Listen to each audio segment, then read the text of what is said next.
Enquanto morria, seus executores disputavam o seu manto, a única propriedade que ele possuía. Depois de morto, foi colocado em um túmulo emprestado pela piedade de um amigo. 21 séculos vieram e se foram, e hoje ele permanece como personagem central da raça humana, o líder de todo o avanço da humanidade. Todos os exércitos que já marcharam, todos os navios que já navegaram, todos os parlamentos que já se reuniram, todos os reis que já reinaram, colocados juntos, não tiveram sobre a vida dos homens neste planeta o impacto que teve essa única vida solitária.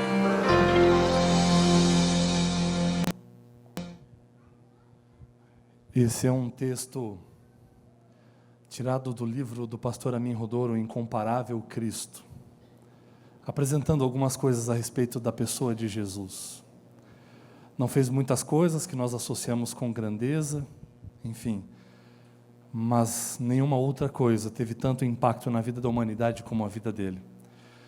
Antes de nós darmos sequência a essa série, hoje tratando de apresentar Jesus como sendo o pão da vida, eu gostaria de fazer mais 2 anúncios para vocês. Eu vou pedir para os meus amigos colocarem aqui na tela. Se você ainda não foi, você pode ir. Acabou ficando pequeno aqui, né? Mas depois você pode me procurar, eu vou te dar mais informações. Se você é jovem, solteiro e tem até 35 anos e não foi ainda para o EJC, essa é a sua chance. Se você tem aí de 16 anos até 35, você pode ir. Então, se é o seu interesse, a sua vontade, eu não posso falar para você o que acontece lá. E quem foi aqui no EJC já? Muito bem, nós temos alguns que já foram. É demais, não é? Olha, eu não fui quando jovem, eu fui no ECC, no Encontro de Casais com Cristo.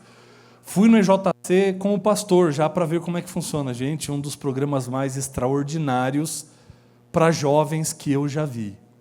Se você não foi ainda no EJC e está dentro dessa classificação, você está perdendo metade da sua vida. O jeito de você recuperar é ir nesse EJC. Ele vai acontecer de 16 a 18 de outubro. Então você precisa correr. Qualquer coisa, fala comigo no final, vou te passar os contatos para você fazer a sua inscrição lá.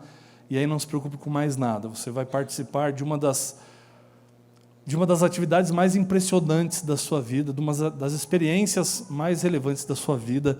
Eu não tenho certeza disso. E o próximo anúncio é com relação à nossa secretaria.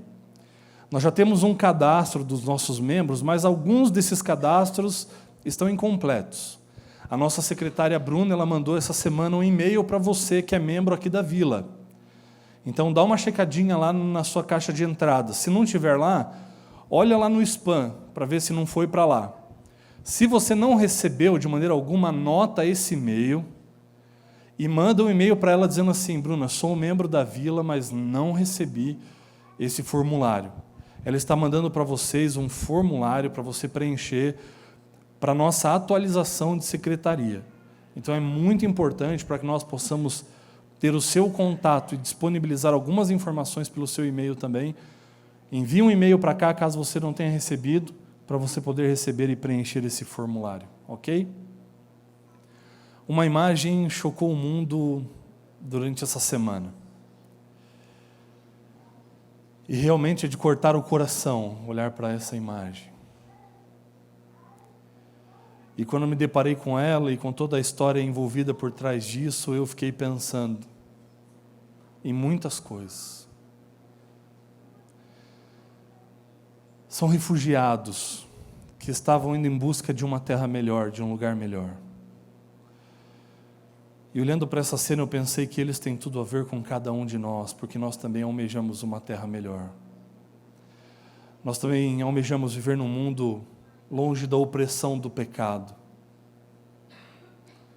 para deixarmos de ser escravos dessa natureza que nos aprisiona e podermos viver o propósito de Deus puramente na nossa vida.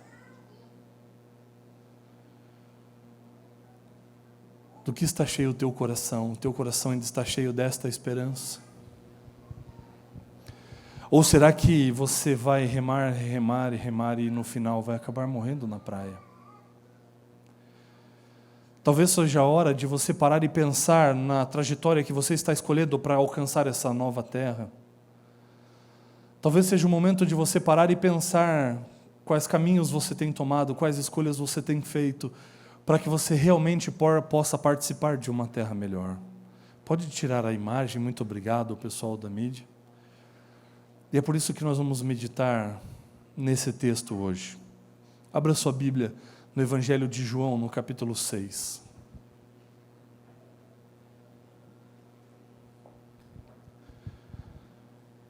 E hoje a gente precisa tomar uma escolha, tomar uma decisão, fazer uma escolha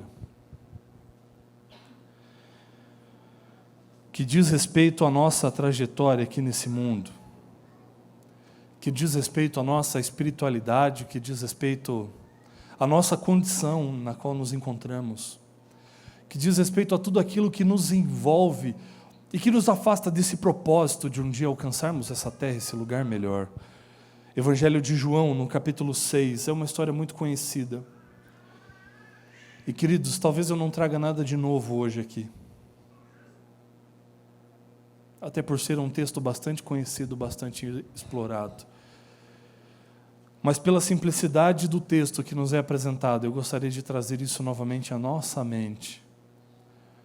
Para que primeiro pudéssemos ter uma compreensão mais ampla daquilo que Jesus é, porque Ele mesmo se apresenta como sendo o pão da vida, mas também do que eu devo fazer diante disso. Se eu tenho um Deus, se eu sirvo a um Cristo que se apresenta como pão da vida, o que é que eu tenho feito diante disso? Sabendo que Ele é isso, qual tem sido a minha atitude? E o texto começa dizendo o seguinte, João capítulo 6. Depois destas coisas, atravessou Jesus o mar da Galileia, que é o de Tiberíades. Seguia-o numerosa multidão, porque tinham visto os sinais que ele fazia na cura dos enfermos.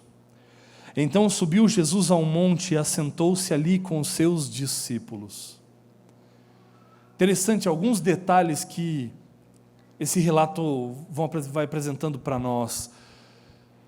Jesus ele não tinha ido para esse lugar para pregar para a multidão. Jesus estava indo para esse lugar para ter um encontro a sós com seus discípulos.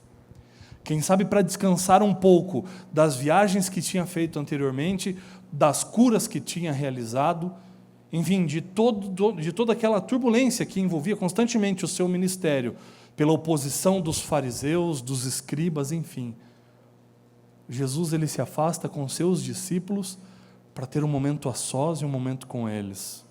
O verso 4 diz, ora, a Páscoa, a festa dos judeus, estava próxima.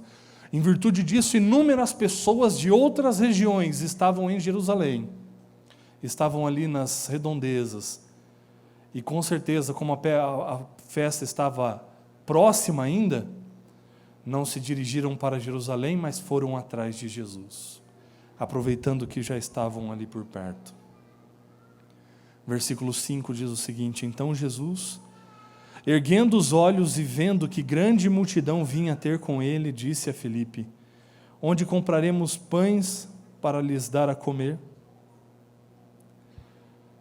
Interessante que aqui João ele já vai direto para o final da história. Quando você lê nos 4 evangelhos, e na verdade esse é talvez o único relato contido nos 4 evangelhos, Jesus ele se afasta com seus discípulos, e muitos acreditam que poderia ser ainda pela manhã.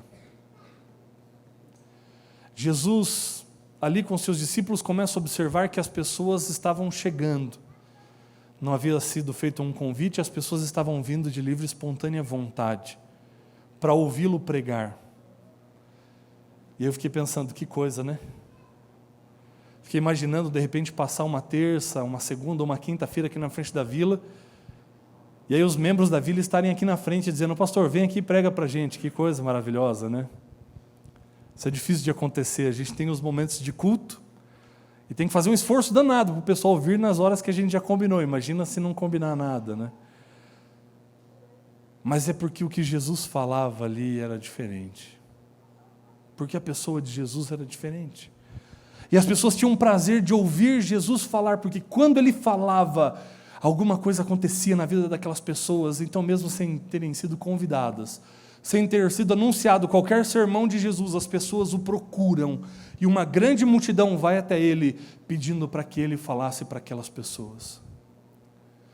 Jesus começa a pregar, passa a hora do almoço e ninguém percebe, porque o que Jesus falava realmente alimentava o coração das pessoas. A tarde chega, vai passando e as pessoas estão ali atentas, ouvindo Jesus pregar. Às vezes a gente fica incomodado aqui quando o culto começa a passar da 1, né? Mas isso não acontecia ali com Jesus. E eu comecei a pensar algumas coisas e aqui eu já quero começar a tirar algumas lições para nós. Qual foi a última vez? Eu nem vou dizer ouvindo um sermão, porque o instrumento que Deus usa muitas vezes é que não depende do instrumento, depende dele. Mas você, na sua comunhão pessoal, ouvindo diretamente as palavras do Senhor através da Bíblia, qual foi a última vez que você não viu o tempo passar ao fazer isso? Quanto tempo já faz que a hora do almoço passou, que a tarde quase terminou, e que você nem percebeu quantas coisas deixou de fazer porque você estava fazendo a melhor delas? Qual foi a última vez em que essa palavra fez o seu coração arder? Por realmente perceber que aqui está o verdadeiro alimento. As pessoas não se importaram com o almoço. As pessoas não se importaram com as horas que estavam passando, porque o que Jesus falava preenchia a vida delas. E elas entenderam que este era o verdadeiro e principal alimento do qual elas precisavam. Por que elas fizeram isso? Provavelmente porque entendiam e perceberam qual era a sua real condição e o quanto precisavam daquelas palavras. O dia está terminando e os discípulos começam a ficar preocupados. E aí Jesus, sabendo da preocupação dos discípulos, lança o problema para eles e pergunta para eles: e agora? O que nós vamos fazer para dar de comer para esse povo? Filipe, para quem Jesus faz essa pergunta, fica apavorado. Começa a pensar que de repente teriam que sair correndo pelas vilas para pegar comida para trazer, e ali estavam pelo menos 5.000 pessoas. Existia um costume de se contar apenas os homens. A Bíblia diz que haviam 5.000 pessoas, além de mulheres e crianças. Nós não conseguimos mensurar quantas pessoas tinham ali. A verdade é que tinham mais de 5.000 pessoas. E aí Filipe diz para Jesus: Senhor, nem 200 dinheiros de pão. O que significa isso? A palavra dinheiro, ela vem da palavra denário. O que era denário? Era o salário de um dia de trabalho. Quanto de pão dava para comprar com um denário? 8 quilos de pão. E ele fala, 200 denários dá mais ou menos 1.600 quilos. Só que se você faz a conta, cada um ia poder comer algumas poucas gramas apenas. E não ia dar para satisfazer a multidão mesmo. Eles iam sujar o dente, vamos dizer assim. Nada mais do que isso. E eles ficam desesperados. De repente André aparece. E ele diz: olha, o que a gente tem aqui são apenas 5 pães e 2 peixinhos. Eu fico pensando o que levou André a falar isso. A Bíblia não fala por que André fez isso. Mas eu fico tentando achar alguns porquês. Ou André era meio louco, ou ele já imaginava o que Jesus podia fazer. Porque diante de uma multidão de mais de 5.000 pessoas, alguns falam em 7.000, mas enfim, não dá para contar, de mais de 5.000 pessoas, o que significa você falar que você tem 5 pães e 2 peixes? É absurdo. Eu não sei se ele falou isso para se livrar e para convencer Jesus de que Jesus não vai dar mesmo. Ou se ele já estava antevendo o que Jesus poderia fazer. A verdade é que Jesus falou: então tá bom, tragam aqui esses 5 pães e 2 peixes. Jesus ora, abençoa e começa a partir o pão e o peixe. Eles mandam que as pessoas se assentem, aquele povo se assenta na relva, e os discípulos começam então a partir de Jesus levar o pão e o peixe para aquelas pessoas. E o relato termina dizendo que todas aquelas pessoas que estavam ali, que eram mais de 5.000, comeram um pouquinho, é isso que diz? O que diz que elas fizeram? Se fartaram, comeram até não poder mais. E além disso, sobraram quantos cestos cheios de pães e peixes? 12 cestos cheios. As pessoas viram aquilo e ficaram impressionadas.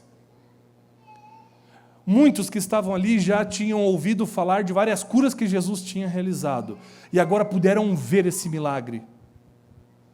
Aí eu fico tentando imaginar o povo voltando embora para casa naquela noite.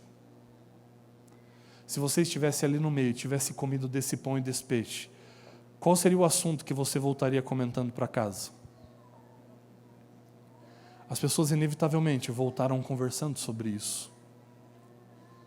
Algumas ficaram tão impressionadas que começaram a bolar um plano. Qual era o plano? E eu fico tentando imaginar a conversa. Olha só esse Jesus. Eu já ouvi que ele cura cego, leproso, paralítico. E agora nós vimos ele fazer isso. Com 5 pães e 2 peixes, ele alimentou uma multidão de mais de 5.000 pessoas. Ora, a Bíblia diz que o Messias viria. E na interpretação deles que viria para reinar. De fato, Jesus veio implantar o seu reino, mas eles não entenderam qual era a essência do reino de Deus e que Jesus viera implantar naquele momento. Então pensaram, de repente esse pode ser o Messias mesmo. Mas então nós precisamos ajudá-lo a alcançar o trono. Quem sabe voltamos amanhã e o proclamamos nosso rei. Imagina só se ele for o nosso rei. Nosso povo, primeiro, será liberto da opressão romana. Não vamos precisar mais pagar impostos para Roma. Segundo, seremos invencíveis. Porque se um soldado é ferido no campo de batalha, eu trago ele até Jesus cura e ele volta para a batalha, quem poderá vencer-nos? E outra coisa, eu mantenho um exército com um custo mínimo, porque o meu exército vai ser alimentado só com 5 pães e 2 peixes, porque o resto ele faz. E as pessoas começaram a pensar nisso. Interesses humanos, pessoais, terrenos. A noite passa. Jesus quer um momento a sós, então ele diz para os discípulos, olha, atravessem o mar para o outro lado, vão para Cafarnaum e depois eu encontro vocês. No meio desse relato da multiplicação dos pães e de todo esse contexto, a partir do versículo 16 até o 21, os discípulos começam a atravessar o mar durante a noite, e de repente à noite quem é que aparece andando por cima das águas? É Jesus. Jesus vai até o barco, tem toda aquela história de Pedro indo até a direção de Jesus, se afoga, Jesus salva ele e tudo mais. Terminam a travessia, estão agora em Cafarnaum. No outro dia, as pessoas voltaram para aquele mesmo lugar onde haviam comido dos pães e dos peixes, para proclamarem Jesus como rei. Não acham Jesus ali, começam a procurar, alguns atravessam o mar e ficam sabendo que ele de fato tinha atravessado para Cafarnaum. Quando eles chegam em Cafarnaum, começam a procurar Jesus e perguntar para as pessoas se não o viram. Enquanto perguntam para ver se sabiam onde Jesus estava, começam a ouvir os boatos daquilo que tinha acontecido durante a noite, da maneira como Jesus tinha chegado do outro lado, porque os discípulos foram de barco até quase o outro lado, Jesus foi andando por sobre as águas. Quando chegaram do outro lado e encontraram Jesus, começaram um diálogo com ele. E eles fazem uma pergunta que está escrita no versículo 25. E tendo-o encontrado no outro lado do mar, lhe perguntaram, mestre, quando chegaste aqui? Perguntaram isso com a intenção de que Jesus lhes contasse a respeito do que tinha feito na noite anterior. E eles já estavam impressionados com a multiplicação dos pães e dos peixes, agora mais ainda, por saberem que de maneira extraordinária Jesus andou sobre as águas. E tendo o interesse de que ele lhes contasse como é que isso aconteceu, eles fazem essa pergunta, Senhor, quando o Senhor chegou aqui? Mas Jesus sabia o que estava no coração. Jesus interpreta a intenção, e você vê que a resposta que Jesus dá é completamente diferente do que eles queriam saber. Jesus corta a conversa, Jesus vai ao ponto para combater o seu interesse mundano, pessoal, e aqui outra lição. É possível que você busque a Jesus, pelos motivos errados. E aí isso não vai ter impacto nenhum na sua vida. É possível que você esteja diante da pessoa certa, mas na hora errada e com o propósito errado. Foi isso que aconteceu. Estavam buscando a Jesus, mas com o propósito errado. Qual era o propósito? Satisfazer interesses pessoais, terrenos, passageiros. Porque não entenderam através dos sinais que ele era o Messias, entenderam que ele poderia ser o seu rei, mas aqui nesse mundo passageiro. Mas não o reconheceram como o Filho de Deus, o enviado do céu para ser o seu libertador, antes de ser o seu rei. E aí Jesus responde no versículo 26, em verdade vos digo, vós me procurais, não porque vistes sinais, mas porque comeste dos pães e vos fartastes. O que é que Jesus está querendo dizer aqui? Justamente isso. Os sinais que Jesus operou em todo o seu ministério, desde as bodas de Caná, quando ele transforma água em vinho. Lembra quando ele diz para a mãe dele, olha, ainda não chegou a minha hora. Vai chegar. Porque esses sinais apontariam e mostrariam, evidenciariam que ele era de fato o Messias enviado. Não foi por o reconhecerem como Messias que eles estavam o procurando, mas foi porque os sinais os impressionaram de tal maneira que eles pensavam que Jesus se rebelaria contra o poder romano e poderia assumir o trono a qualquer momento e satisfazer assim o seu desejo pessoal. E aí Jesus diz no versículo 27, e talvez esse seja um dos textos centrais do estudo desse capítulo, e ele diz, trabalhai, não pela comida que perece, mas pela que subsiste para a vida eterna, a qual o Filho do Homem vos dará, porque Deus o Pai o confirmou com o seu selo. Jesus trata a causa na sua raiz aqui, e Jesus diz, quanto esforço vocês estão fazendo para coisas passageiras? O meu reino não é deste mundo. O meu propósito não é para esse mundo nesse contexto, eu estou pensando no depois. Agora eu vim implantar o meu reino porque o meu reino está onde eu estou, então vai estar no coração de vocês. Mas não é trono agora, agora é cruz.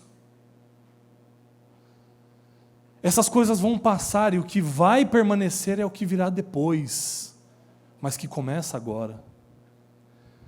E aí Jesus diz, então se esforcem, trabalhem por aquilo que dura para sempre, não por essas coisas que vão passar. E aí eu pergunto para você, pelo que você tem trabalhado? Pelo que você tem se esforçado? Quais têm sido as suas prioridades? O que tem sido realmente importante para você?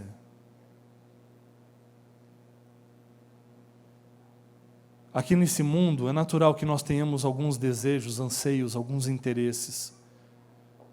Não são errados. O errado é quando você coloca esse interesse acima do interesse maior, que é de buscar as coisas do alto. O problema é quando você coloca os interesses nas coisas que vão passar, que são aqui desse mundo, antes das coisas celestiais, das coisas que vão durar para sempre. E aí uma vez eu ouvi uma definição sobre o que é prioridade para você, e eu acho que isso exemplifica bem o que é prioridade para você. E essa pessoa diz, prioridade é aquilo para o qual você acorda. De manhã você acorda para fazer o quê? Se você acorda para sair correndo para o seu trabalho, é porque o seu trabalho é mais importante para você. Se você acorda para sair para o seu estudo, é porque o seu estudo é mais importante para você. Agora, se você acorda para ter o seu momento com Deus, é porque Deus é mais importante para você. Quais são as suas prioridades? Se você fosse colocar tudo isso numa escala, o que é que estaria em primeiro lugar? Porque tudo bem, eu tenho que acordar cedo para ir trabalhar, mas antes do meu trabalho eu preciso buscar as coisas espirituais. E aí Jesus diz, trabalhem, se esforcem, não por aquilo que vai passar, por aquilo que vai perecer. mas que vocês possam colocar o esforço de vocês, o coração de vocês, naquilo que vai durar para sempre. E aí eles tinham o Salvador deles ali, diante deles, mas não o reconheciam. Aquele que veio mostrar o reino de Deus, que é eterno, que dura para sempre, e que liberta para sempre de qualquer tipo de opressão, e eles queriam vencer isso aqui. Você vê isso nos discípulos, quando a mãe de Tiago e de João chega para Jesus e diz: Senhor, permita que o meu filho se assente, um à sua direita e outro à sua esquerda, porque eles realmente criam que em algum momento Jesus se rebelaria contra o Império Romano e assumiria o trono. Não entenderam qual era a sua missão, não entenderam qual era o seu propósito, e talvez muitos de nós aqui não tenhamos entendido ainda. Porque sem Cristo o nosso final é aquele que nós vimos na imagem do garotinho. É você querer uma terra melhor, mas acabar morrendo na praia, por algumas escolhas, por alguns caminhos que você escolhe. Você tem bebido dessa fonte? Você tem se alimentado dessa palavra? Aí eles não entenderam o que era isso, e Jesus continua dizendo, versículo 28, o texto continua: dirigiram-se, pois, a ele, perguntando: que faremos para realizar as obras de Deus? Respondeu-lhes Jesus: a obra de Deus é esta, que creiais naquele que por ele foi enviado. Creiam em mim, essa é a obra de Deus. Mas vocês não estão crendo. Pensam em muitas outras coisas, querem realizar muitas outras coisas, mas a obra de Deus é simples. Creem em mim, porque eu estou aqui diante de vocês. Versículo 30, então lhe disseram, que sinal fazes para que vejamos e creiamos em ti? Quais são os teus feitos? Percebe como o povo estava cego? Quais são os teus sinais? O que Jesus tinha acabado de fazer no dia anterior? Multiplicou 5 pães e 2 peixes e alimentou mais de 5.000 pessoas. Já sabiam que Jesus tinha andado sobre o mar, que Jesus estava curando os enfermos. O que mais eles precisavam? Você percebe? Você pode estar diante de Cristo e estar cego, e não querer ver o que você precisa ver. Esse é o perigo que a nossa geração corre.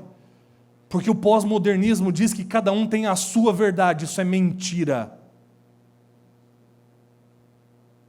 Verdade existe uma só, que é essa aqui, ó. O problema é que as pessoas se confundem. Eu assumo a minha verdade e eu não consigo ver. Aí Jesus está dizendo diante de mim: filho, não vai por esse caminho é de perdição, mas eu acho que está tudo bem, porque é a minha verdade. E aí esses dias alguém colocou no Facebook, né? Não adianta você apresentar a verdade, as pessoas só vão ver aquilo que elas querem ver. Não queriam ver o Messias.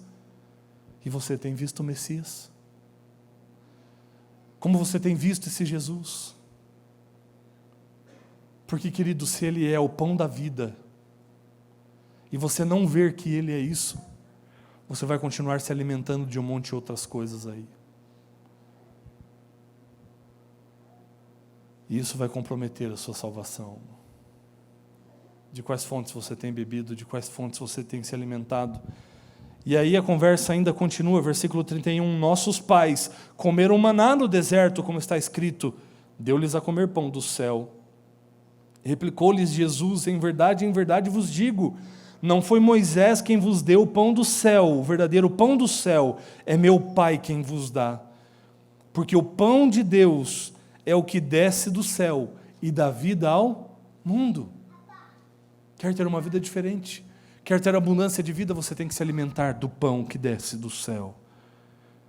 Versículo 34, então lhe disseram: Senhor, dá-nos sempre desse pão. E o pão estava ali diante deles e eles não estavam vendo. E aí Jesus tem que ser claro no versículo 35 e dizer: eu sou o pão da vida. O que vem a mim jamais terá sede, e o que crê em mim jamais terá sede. É no meu de sede também, de novo aqui. É no primeiro, né? O que vem a mim jamais terá fome, e o que crê em mim jamais terá sede. Obrigado. Eu sou o pão da vida. O pão da vida estava ali diante deles, e eles não estavam querendo comer desse pão. Porque os seus interesses pessoais estavam acima dos interesses celestiais. Em que você tem colocado os seus esforços aqui nesse mundo? A que você tem dedicado o seu tempo aqui nesse mundo? E queridos, é hora de nós pensarmos nisso de maneira séria mesmo. A coisa parece simples, né? Mas não é, a coisa é séria. Se você para pensar e analisar as coisas que estão acontecendo, nós temos pouco tempo mesmo. E quem não estiver se alimentando desse pão daqui a pouquinho vai estar morrendo de fome. Mas aí não vai ter mais pão.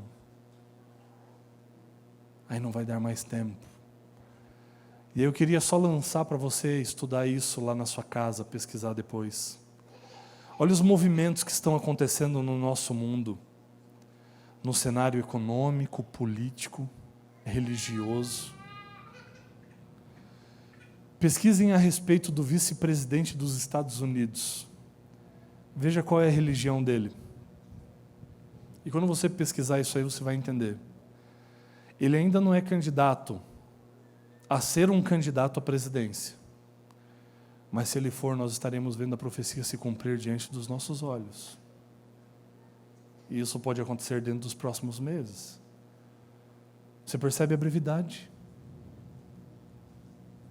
E talvez eu possa estar falando para alguém aqui que está correndo mais atrás da sua casa própria, talvez de outras coisas, do que do céu. Você tem que correr atrás da sua casa, sim, mas não mais do que do céu. Porque a casa vai ficar. Do que você tem se alimentado? Você tem se alimentado mais da Globo ou da palavra do Senhor? O que tem alimentado você? Aí nós vemos a história de Daniel, né? Quando ele chegou lá no Egito, na Babilônia, ele foi escolhido com alguns dos seus amigos para estarem ali, participarem da mesa do rei.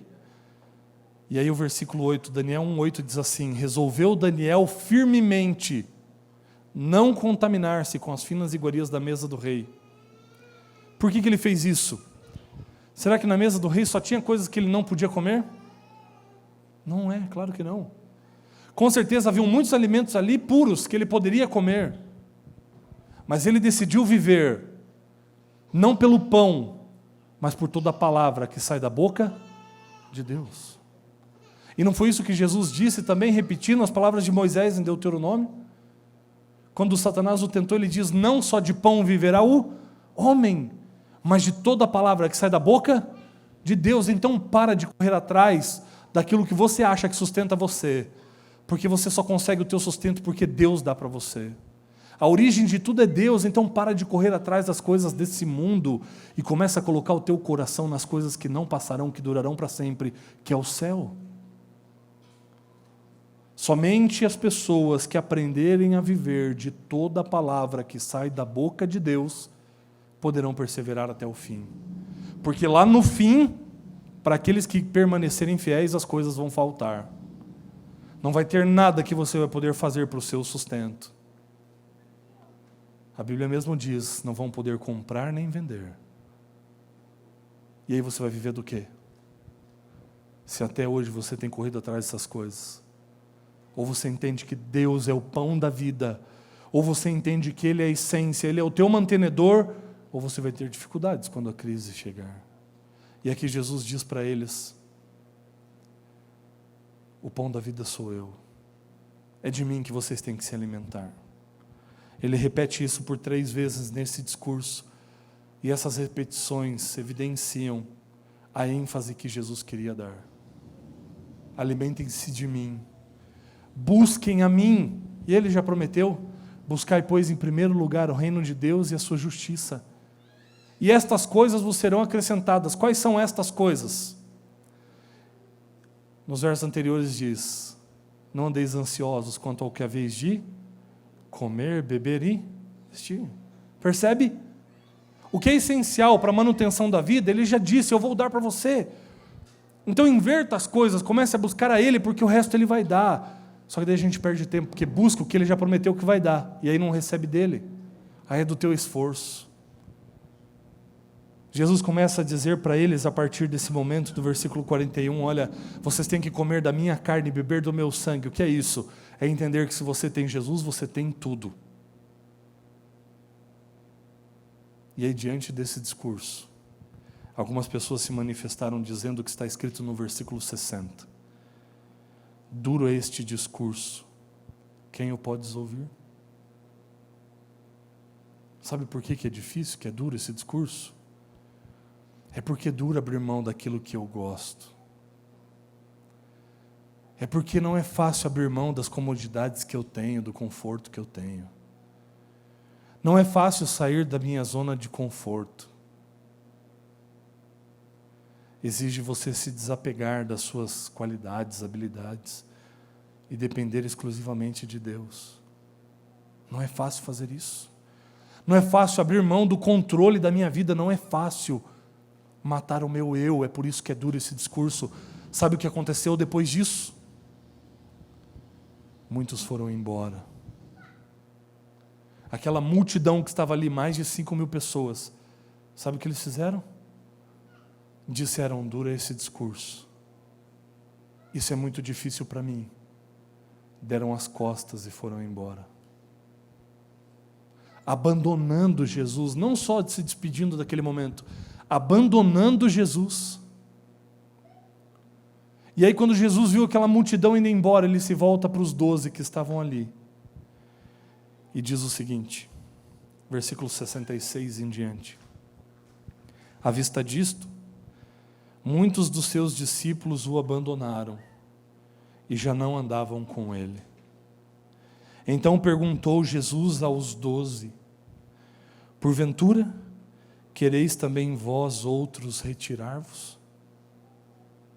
Respondeu-lhe Simão Pedro, Senhor, para quem iremos? Tu tens as palavras da vida eterna, e nós temos crido e conhecido que Tu és o Santo de Deus. Aqui Pedro entendeu. Quando Jesus viu a multidão indo embora, dando as costas, ele se volta para os 12 e diz para eles, e vocês não querem ir também? E aí Pedro olha para ele, Senhor, para quem que eu vou? O que eu quero, de verdade, não é desse mundo. Estou pouco importando com as coisas desse mundo, eu já durmo no relento com o Senhor mesmo. É porque desse mundo tudo vai passar e eu não quero mais nada. Agora o que eu não posso perder de jeito nenhum é a minha salvação. O que eu não posso perder em hipótese alguma é a vida eterna que o Senhor apresentou para mim. É o sentido que o Senhor deu para a minha vida, então para quem que eu vou? Só o Senhor tem as palavras da vida eterna. E aí eu pergunto, de quais fontes você tem bebido? De que tipo de alimento você tem se alimentado? Jesus se apresenta hoje para você dizendo, eu sou o pão da vida. Aquele que comer desse pão jamais terá fome. Sabe por quê? Porque esse é o único pão que consegue preencher o vazio que existe dentro de mim. É só esse pão que consegue trazer propósito e significado para a minha vida. As outras coisas, Salomão já disse, vaidade de vaidade. Tudo é vaidade. Você tem que usar essas coisas que você tem, mas usar com um propósito de ajudar você a manter os seus olhos fixos na Canaã celestial. A ajudar você a passar por esse período nessa sua vida, mas pensando no depois. São bênçãos de Deus para você ir vivendo até chegar aquele dia, mas você não tira aquele dia do foco da sua vida. Trabalhem, não pela comida que perece, mas pela que subsiste, pela que dura para sempre. Busque em primeiro lugar o reino de Deus. Faça um plano com o Senhor de se alimentar todos os dias da sua palavra, para que Ele possa preencher a sua vida e você possa dizer, Senhor, para onde eu vou? Só o Senhor tem as palavras da vida eterna. E que essas palavras preencham a sua vida de ânimo, de coragem e de esperança por uma terra muito melhor. Que Deus abençoe você nessa jornada e que juntos nós possamos continuar nos alimentando desse pão da vida, para a honra e glória dEle e para a salvação de todos nós. Feche seus olhos. Querido Deus, Somos tentados de todos os lados a todo tempo. De alimentos que esse mundo nos oferece. Coisas vazias, sem sentido, sem propósito em si mesmas.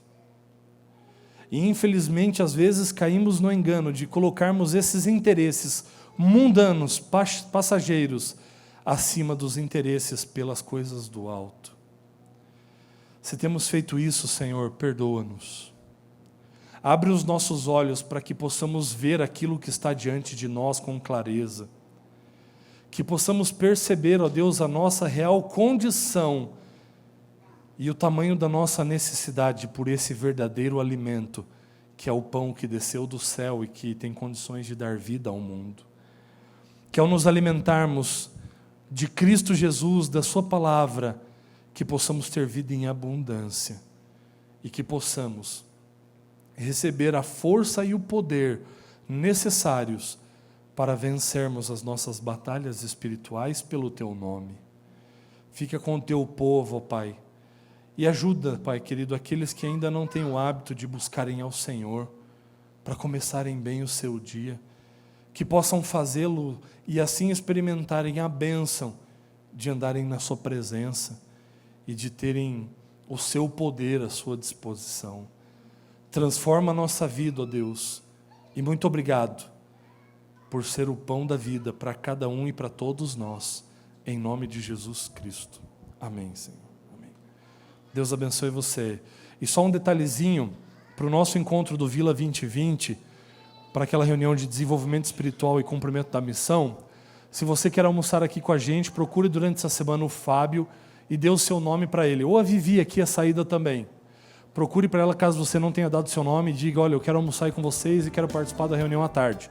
Eles vão entrar em contato com vocês para a gente poder combinar os detalhes. Deus abençoe a cada um de vocês e um bom restante de sábado.